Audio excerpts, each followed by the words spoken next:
Hi everyone, welcome back to Diagonal Move. A few videos ago I showed you how to get into tabletop miniatures gaming with little more than pieces of paper and some glue stick. This video is the exact opposite of that. This video is all about a monster.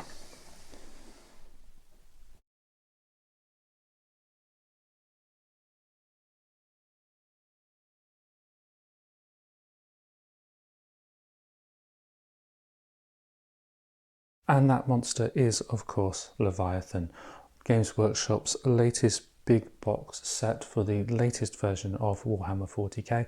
I believe they're up to version 10. I'm just getting back into this at the moment, so I'm by no means an expert on the current state of play in terms of the game itself. But this is a whopping great box full of minis that have been redesigned for the latest iteration of the game. The box is a huge lump in its own right. I've emptied everything out just so it's easier for me to move around on the screen here, and it's a phenomenally big thing. What you get inside is a whole host of miniatures.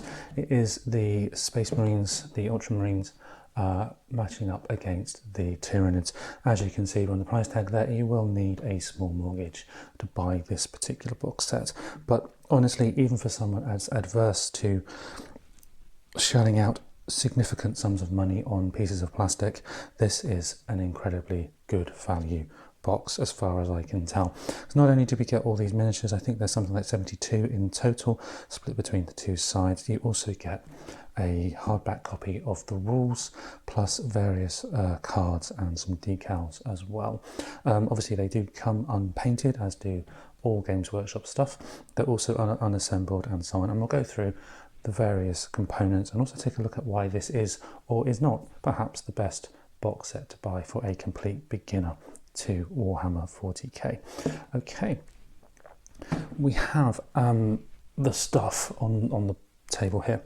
We have a pile of plastic for the Space Marines, another pile of plastic for the Tyranids, that whopping great book, various bases, data cards, and then these really kind of cool, you can't see them at the moment, but this nice little box insert just to protect your book from the pointy parts of the plastic sprues. What I'll do is I'll go through in turn each of the piles of plastic and look at the book and the cards, have a component overview, and then perhaps I'll have some thoughts on whether this is a good starter set for complete beginners or whether perhaps it's aimed more for people who are more experienced, or perhaps people like me who are coming back to the game after quite a long break. Let's start off then with the Space Marines.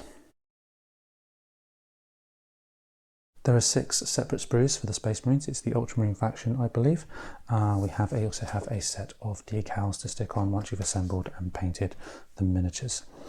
I've not played this game with any regularity since perhaps nearly 15 years ago, so tail end of 6th, possibly even 5th edition. I can't remember, so it's been a long time since I last played this game, and I'm probably not as up to date on what some of these figures are as some of you may be, so apologies in advance if I do get a few of these things slightly wrong. But what I do know is we definitely have a Dreadnought. This is a great big Dreadnought, far bigger than the ones I remember, that's for sure, with suitably sized weaponry and claws and so on to boot. With these models and all the models in the set, it's worth noting that this is a click to fit or a push fit style, which, depending on your point of view, is a good thing or not a good thing, but I will leave you to decide that based on your level of skill and experience making Games Workshop models and other models like these. So that's your Dreadnought, quite a large, substantial Dreadnought with some really cool details on there as well. You know, you've even got some sort of terrain type stuff, if the light will let me show you that on the foot there.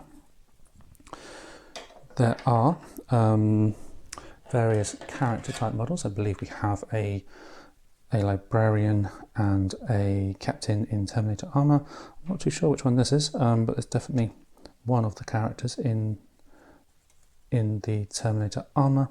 We also have another character in Terminator armor somewhere, and in fact we have, I think it's 5 Terminators in the set, plus I believe it might be 10 other Space Marines and some Stern Guard veterans.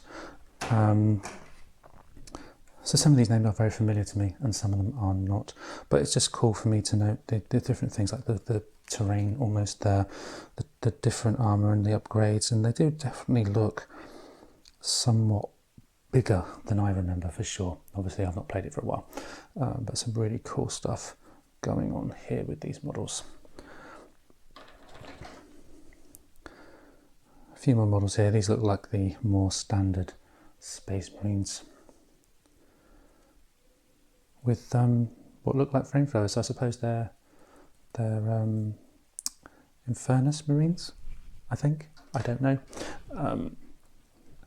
And just show you these other sprues as well, just for the purposes of the video. Have a quick look there. I won't offer too much more commentary for fear of getting them slightly wrong.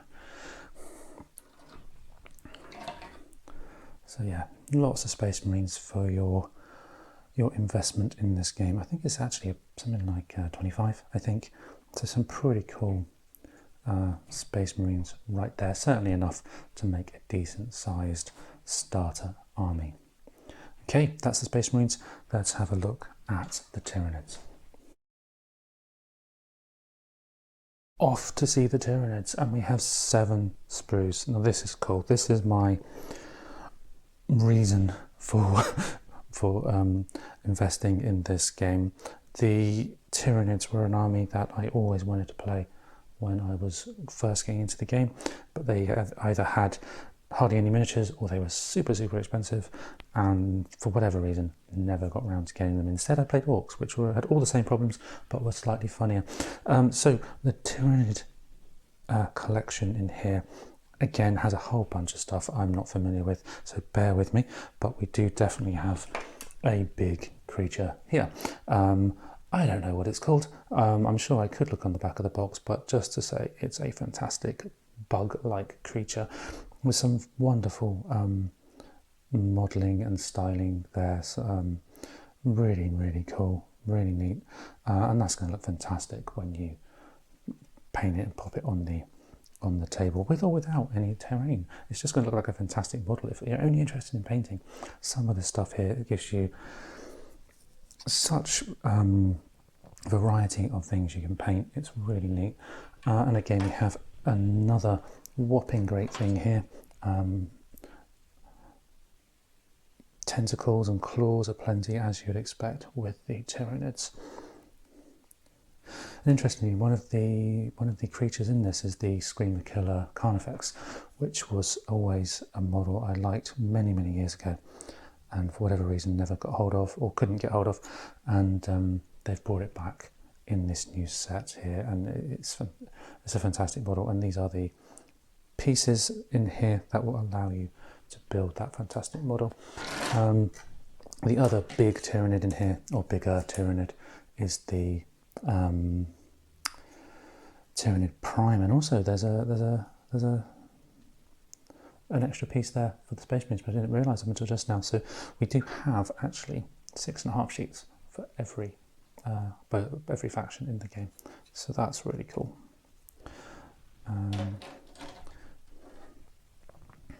These might be the Termagants, Hormagaunts. I can't recall the difference. I think one has guns, one does not. But anyways, either way, they are fantastic, sort of sci-fi film-inspired creatures that will swarm all over your Ultramarines and rip right through their armour if all goes according to plan. Some more of the baseline troops here, with some with weapons and some, it seems, with not. Maybe you get one of each. Some really cool stuff there.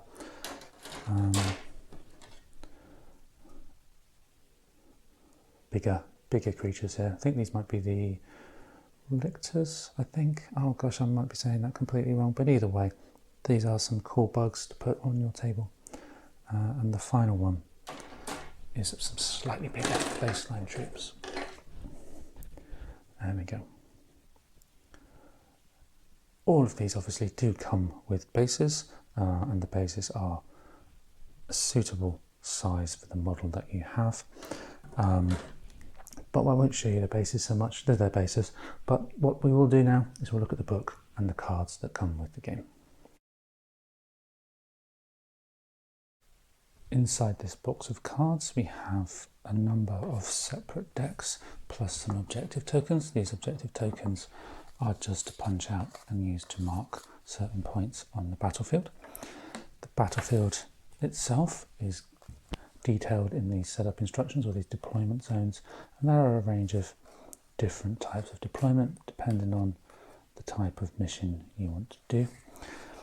The missions themselves have certain additional rules you can add in depending on what you're playing and how complex I suppose you want your game to be. There are a ton of these things and they're all nicely backed to show the difference between the card decks, and each of these individual rules will give you a slight variation on the core rules in order to add some variety to your game.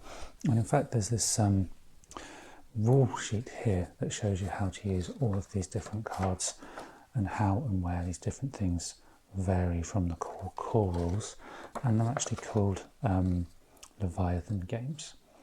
And these are chapter approved battles, which I believe, we'll have a look at the main book in a minute, but that's the one variant of how to play the game, and it's perhaps the more traditional variant is my understanding. But these other cards then, these include gambits for the attacker. So these are sort of, again, various things that you can do that vary the main rules. And we have gambits for the defender to provide just that little bit of variety for both sides and different tactics that you can deploy.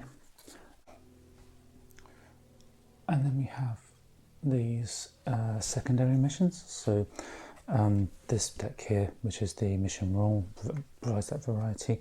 This is a secondary mission to again add a little bit of extra depth to your games. And there's one for the attacker and there's one for the defenders as well. So there's a ton of different ways to play and different ways to vary your game of Warhammer 40k using this Leviathan box set. Certainly quite a bit different to how I remember the game and how I remember playing all those years ago, where it was more of just a straightforward fight to a death or claim an objective type of game. So tons of stuff in here to add extra variety to what is already quite a big and varied game.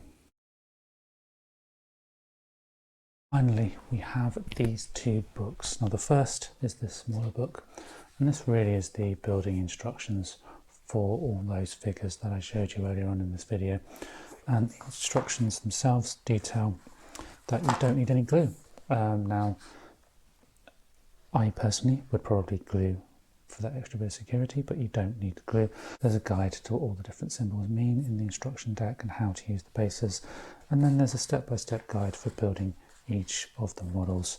And so we have Captain in Terminator armor, Librarian in Terminator armor, Apothecary and Lieutenant in Phobos armor. That's a completely new one on me, that one. And then we have the Stern Guard veterans, the Terminator squads, who seem to have had a bit of an upgrade from what I recall. And then we have more about the Terminators. There are pictures here showing you what they look like once you've painted them and, you know, professionally painted them. It looks like that on that. And then an Inferno squad, again, completely new on me. Back when I remember, it was tactical squads, Devastators and things like that. So I really don't know quite what the differences are between these different types of Space Marine these days. But certainly they do look good and the instructions do appear pretty clear. And then finally there's the Dreadnought, which is a Ballistus Dreadnought. Again, another new one on me. And then finally we do have the individual data cards or the data sheets for the different models, and again a bunch of stuff there around how you play each of the individual models and their weapon skill and things like that. I'm probably using completely the wrong terminology because some of these symbols didn't actually exist when I played it previously. A good example of that being this one here. I'm not sure what that one is. And then finally we have a picture of everything that you get in the box once it's fully made and painted. And it looks pretty cool, to be honest with you, when it's painted up like that. Same sort of thing with the Tyranids, Tyranid Prime and Neuro Tyrant,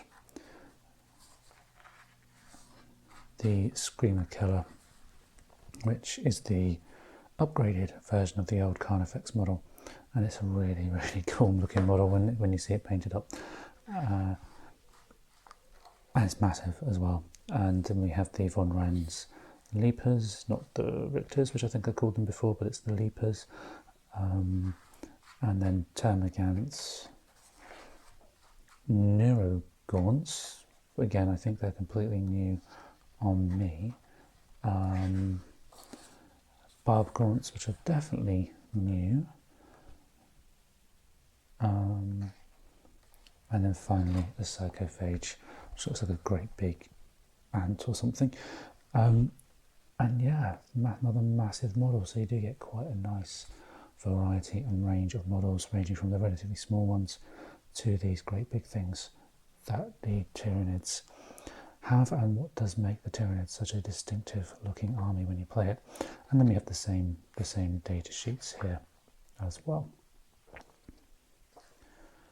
Okay, and finally on the back of the book there is a picture of everything you get when it's all painted up and looking quite impressive. And we have the big book, the Leviathan book, and this is the core rules, it's a lot of the lore about the game, it's the various bits and bobs about the different factions you can get in the game, both those that are in the set and those that are not. And it really, if you've played this game before, you'll be very familiar with this book. It's come with all of these big starter sets. I had a version of this many years ago, and basically it gives you a sense about the hobby, the history of the game, and the lore of the game, and the world that it's set in, and that really is what stands 40k apart from virtually every other war game. It's just that richness of storytelling that you find in the background of the game. And you know, this game's been going for as long as I can remember, so it must be well over 30, maybe even 40 years. And so you've got all that history of the game that they put into these sets, and it's fantastic to have it all in one place in this fantastic, great big hardback reference book. So as I said, you've got some stuff about the history of the game, or the world in which it's set, the different forces, different factions, combat patrol, crusade, and then the core rules index at the back. There's over 300 pages in this book, so I won't go through all of them, but just a quick flick through to check out some of the artwork, which is just fantastic. I think that's Chaos there in that particular picture. And then, as I said, some bits and bobs about the hobby, collecting,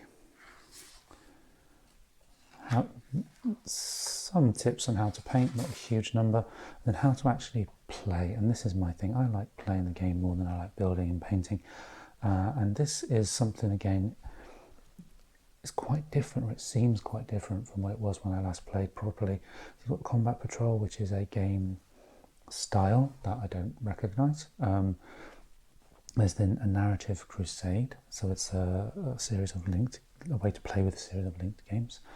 And then there's the chapter approved, which is certainly from this piece here, it sounds more like the old points-based system. You know, you have 1,500 points, 1,000 points, whatever, and you have to have like certain.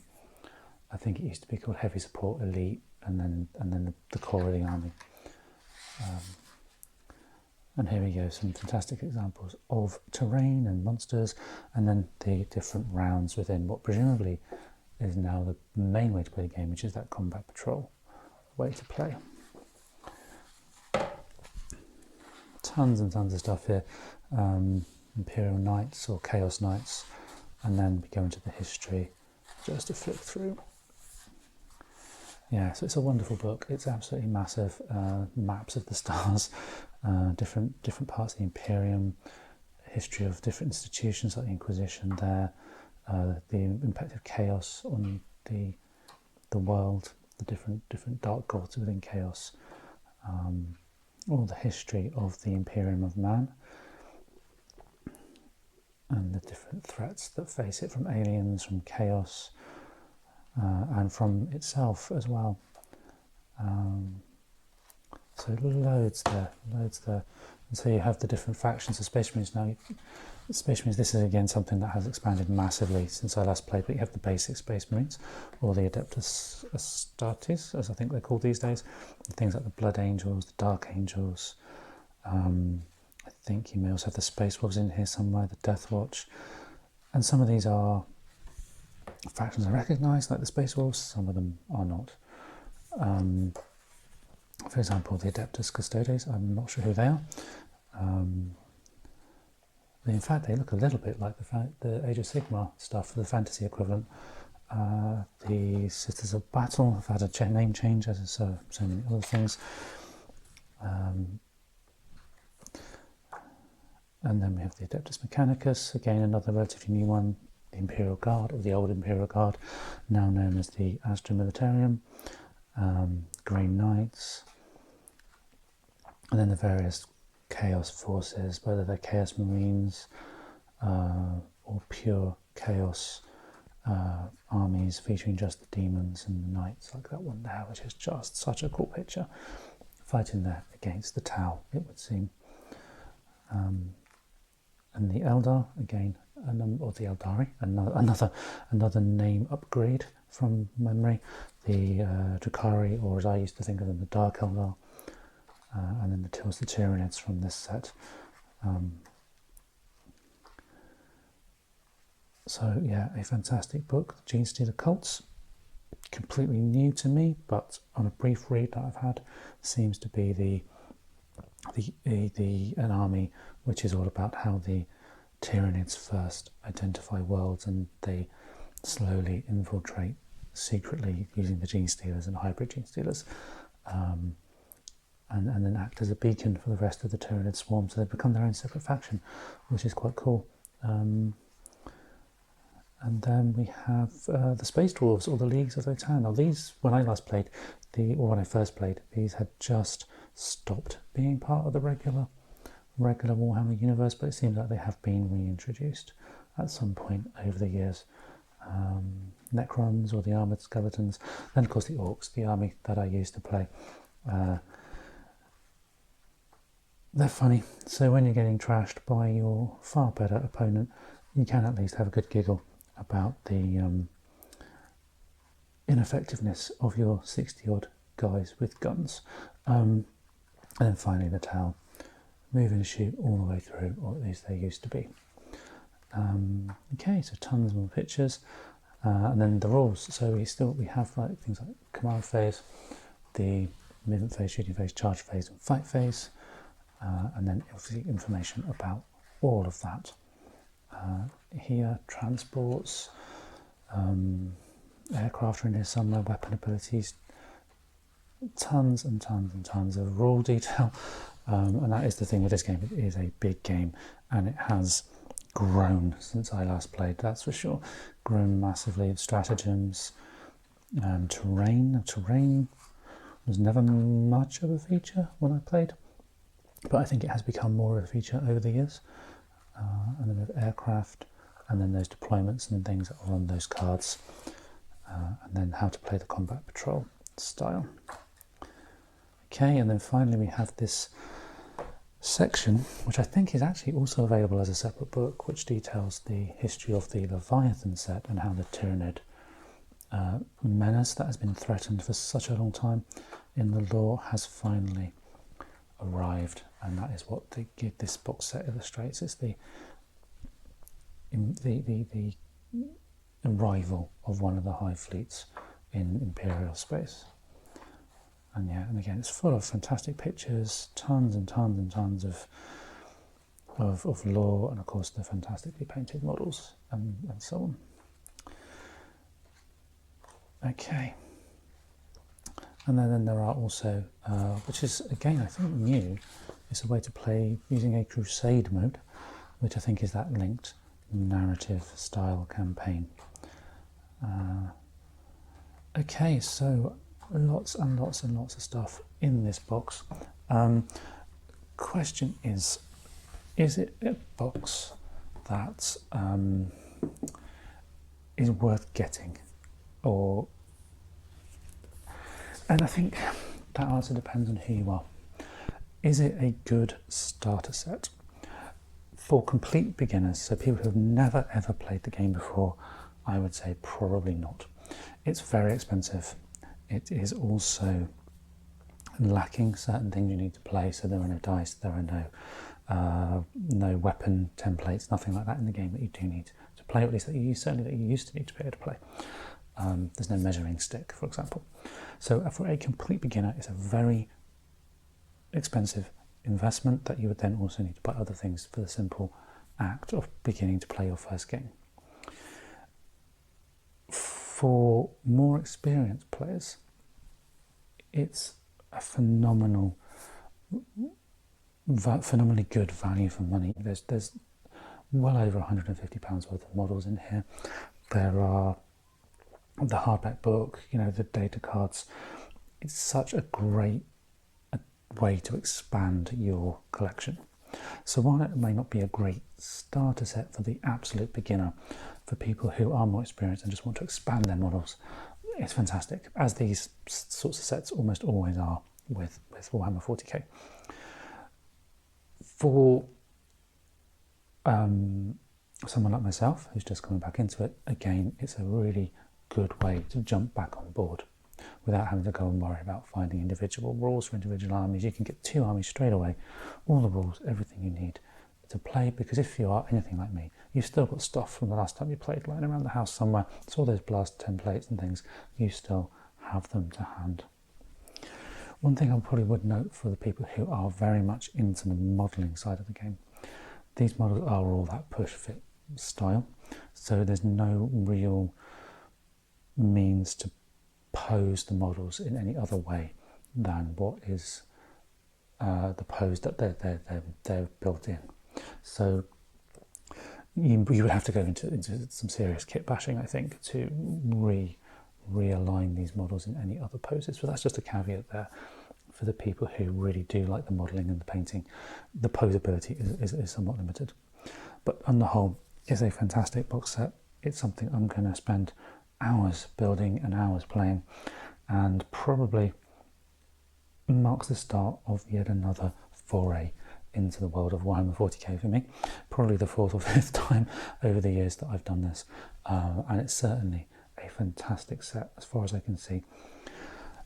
Okay, that's the end of this video. Hopefully it's given you a decent look at what's inside the box. Hopefully it gives you an idea of whether it's a set for you, or whether you would start with something else, or choose one of the other options if you are a more experienced player. All that being said then, see you next time.